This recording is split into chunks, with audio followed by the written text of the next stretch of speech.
In the heart of England, 1909, a child was born who would grow to become one of Britain's most notorious killers, George Haigh. Raised under the stern gaze of his parents, devout members of the Plymouth Brethren, Haigh's childhood was one of strict religious discipline. Yet despite this austere upbringing, he showed a remarkable intellect and an innate talent for music and art. These abilities would later serve as tools in his manipulative arsenal, aiding him in the orchestration of his heinous deeds.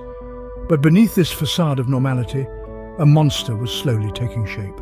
As Haigh matured, he began to reveal his darker side. A life of crime was looming.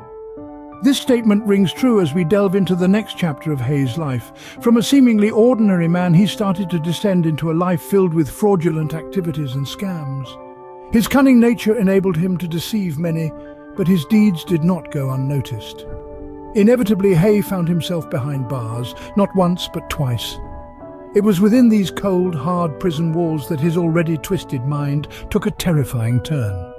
Instead of reforming, Haigh used his time in prison to concoct a horrifying method of body disposal. A method as gruesome as it was effective, involving the dissolving of human remains in sulphuric acid.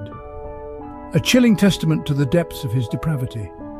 But Haigh's criminal evolution was far from over.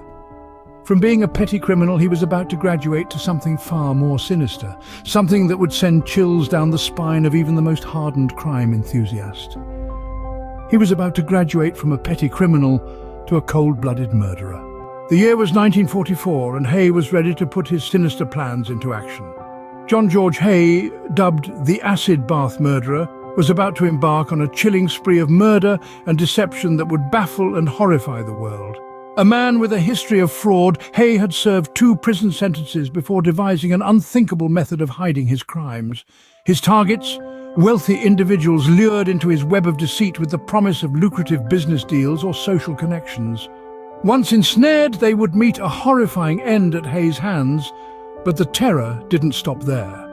In a macabre twist, Haigh would dispose of his victims' bodies in vats of sulphuric acid, erasing them from existence and leaving little evidence behind. But the audacity of Haigh's crimes didn't stop at murder.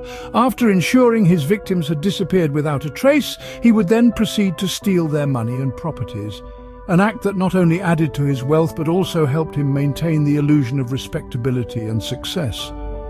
Yet every tale of terror has its climax, and Haigh's was no different. His final victim, Olive Durand-Deacon, would be his undoing. The discovery of her remains outside a warehouse he rented marked the beginning of the end for George Haigh. But even the most meticulous of killers slip up. The discovery of his last victim, Olive Durand-Deacon, would lead to his downfall. In 1949, the acid bath murderer's reign of terror came to an end. George Haigh, dubbed the acid bath murderer, found himself in the iron grip of justice. His plea of insanity, a desperate attempt to escape the noose, fell on deaf ears. The court saw through his ruse, finding him guilty of the heinous crimes he'd committed.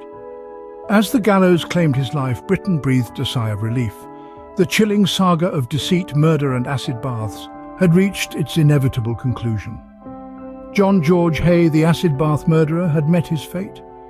But his terrifying legacy continues to haunt us, a chilling reminder of the darkness that can lurk within the human soul.